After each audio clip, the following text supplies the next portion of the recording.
COP17 has come at a very critical moment for Africa because when we speak of climate change, Africa is one of the most vulnerable continents. Or the rich countries are telling the world clearly they are unwilling to be responsible for their pollution. They are unwilling to stop releasing carbon and covering up the atmosphere. They don't care if temperature rises. Perhaps they think they can escape the impact.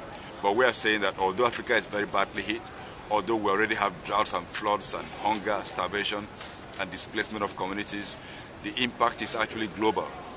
And at the end of the day, it's in the best interest of the human race for the nations of the world to come together to reach a reasonable, legally binding agreement based on equity and fairness. The whole problem is mainly based on the continual addiction of the world to fossil fuel, to coal, to crude oil, to gas, and now to all kinds of dirty energy sources. So we will expect this conference to address that root cause. We can very readily point out what is happening in the Horn of Africa, where you have famine and droughts. I know what is going on there is because of increased global warming.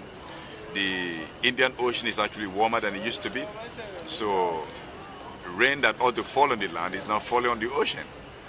And so for over about 3 years, there's been rain failure in that part of Africa, so we have droughts. Now in other places in Africa, we're having floods. Other places, desertification, for example, in Chad and northern Nigeria.